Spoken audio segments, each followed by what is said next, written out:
బాగున్నారా? మరి నిన్నటి రోజు ఒక ప్రత్యేకమైనటువంటి రోజు. అయితే మనందరికి కూడా తెలిసిన విషయమే. మరి నిన్న నేను అందుబాటులో లేకపోవటం వలన మిమ్మల్ని కలవలేదండి. మరి మన ప్రోగ్రాము సమాజము నేడు నాడని ముచ్చట్లలో ఉన్నాము. ఇది ఎప్పటి తరగనిది, ఎప్పటికి ఉంటుంది కదా. నిన్నటిదేమో నాడు అవుతుంది, ఇవాళది నేడు అవుతుంది. కాబట్టి నాడు నేటు ముచ్చట్లలో మనము ఎప్పటికప్పుడు కాకుండా గడిచిపోయిన విషయాలు కూడా మంచి చెడులను కంపేర్ చేస్తూ మాట్లాడుకుంటూ ఉంటాము.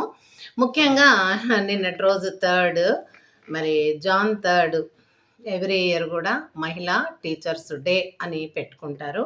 దీనికి ఎక్కువ మంది మరి ఎక్కడ సెప్టెంబర్ 5కు మాత్రమే ఎక్కువ ఇంపార్టెన్స్ ఇస్తున్నట్టు నాకు అనిపిస్తుంది. కానీ మరి నిన్నటి రోజుకు మహిళా దినోత్సవము, టీచర్స్ డే అంటే మరి అది ఎంతో ప్రాముఖ్యతతో కూడినటువంటిది. కానీ దాన్ని విప్పి మరి దాన్ని అర్థం చేసుకొని ప్రపంచానికి తెలియచేసే వాళ్ళు కొందరుగా ఉన్నారండి. ముఖ్యంగా సావిత్రిబాయి పూలే, జ్యోతిరావు పూలే భార్య సావిత్రిబాయి పూలే. వీళ్ళిద్దరు దంపతులు కదా. అయితే వీళ్ళు పూణేలో ఉంటారండి. వాళ్ళ నివాస ప్రాంతం పూణే, ముంబై దగ్గర, మహారాష్ట్ర దగ్గర.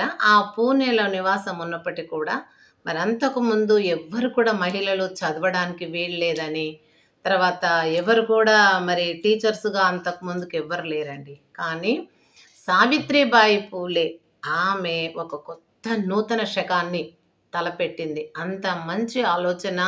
మరి ఆ వ్యక్తి స్త్రీ అయినప్పటికీ కూడా ఆమెకు ఆ ఆలోచన రావడము, దాన్ని ప్రపంచవ్యాప్తంగా మరి స్ప్రెడ్ అవ్వడం అనేది కూడా పెద్ద అదృష్టం అండి.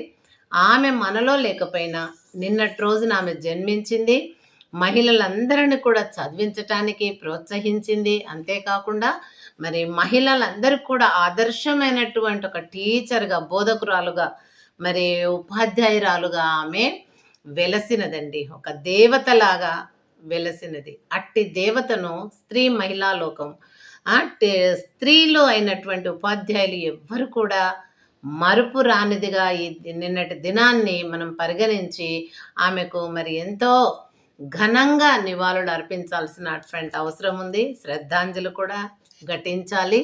అలాంటి దేవతా రూపంలో వచ్చినటువంటి మరి ఆ యొక్క చదువును మరి మహిళలకు అందించటమే కాకుండా మరి ఆమె ఎన్నో వాడలు తిరిగి కూడా అన్ని ప్రాంతాల లోపల స్త్రీ అభ్యుదయానికి ఆమె చాలాగా కృషి చేసిన మాట నిజమండి. మరి ఆమె ఆనాడు మరంతా ఎంతో ఖచ్చితమైనటువంటి ఇన్స్ట్రక్షన్స్తో ఉన్నటువంటి సమాజాన్ని కూడా ఆమె శాసించింది. మరి నిలదొక్కుని ఆ నిందాపనిందలను నిలదొక్కుని మరి మానవ సేవయే మాధవ సేవ అని ఆమె ఒక దేవత లాగా మన స్త్రీల లోపల వెలిసినటువంటి మహానీయురాలు. అట్టి మహానీయురాలు మరి ఆమె త్రోవల వారిద్దరి భర్త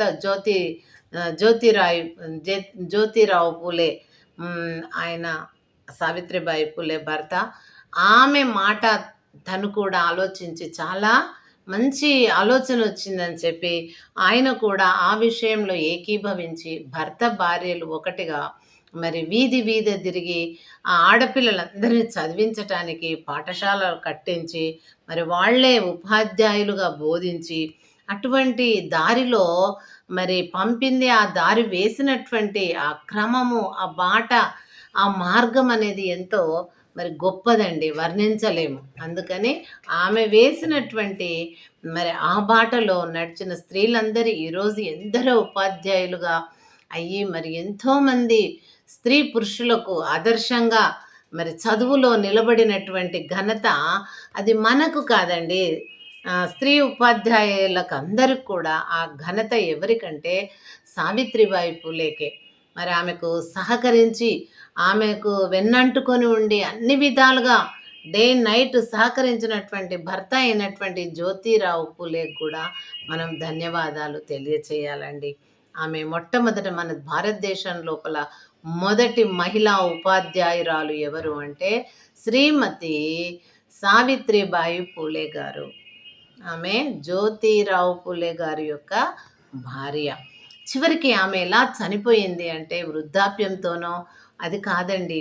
ఆ రోజుల్లో మరి ఆమె వేసినటువంటి బంగారు బాట, ఈ మహిళా అభ్యుదయానికి వేసినటువంటి చదువు బాట, పాఠశాలల బాట, మరి ఉపాధ్యాయులుగా నెలకొనడం అనేటటువంటి ఈ బాట అభివృద్ధి దశలో పయనిస్తున్న సమయంలో అప్పుడు ప్లేగు రోగం వచ్చిందండి.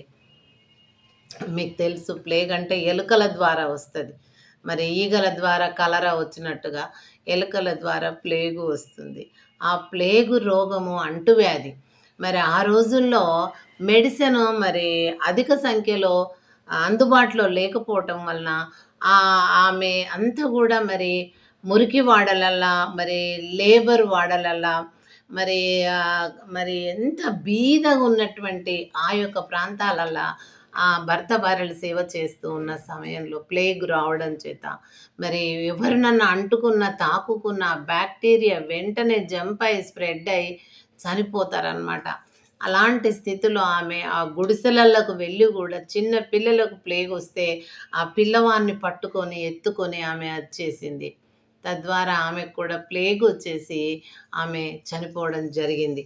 కాబట్టి అటువంటి మహనీయురాలు మనకు బంగారు బాట వేసి, ఈనాడు స్త్రీలు ఇన్ని వేల లక్షల మంది స్త్రీ ఉపాధ్యాయునీలు ఉన్నారు మన దేశంలో అంటే, మనకు ఆదర్శ పౌరురాలైనటువంటి మరి అంత గొప్ప మహనీయురాలుగా, అమరజీవిగా మనలో నిలిచిపోయినటువంటి సావిత్రిబాయి పూలే గారికి మనం ఎంతగానో రుణపడి ఉన్నామో, ఆ రుణాన్ని తీర్చుకోవటానికి ఆమె జన్మదినమైనటువంటి మరి జాన్ 3 రోజున మనమందరం కూడా ఘనంగా నివాళులు అర్పించుకొని ఆమెకు ధన్యవాదాలు తెలియచేయాలండి.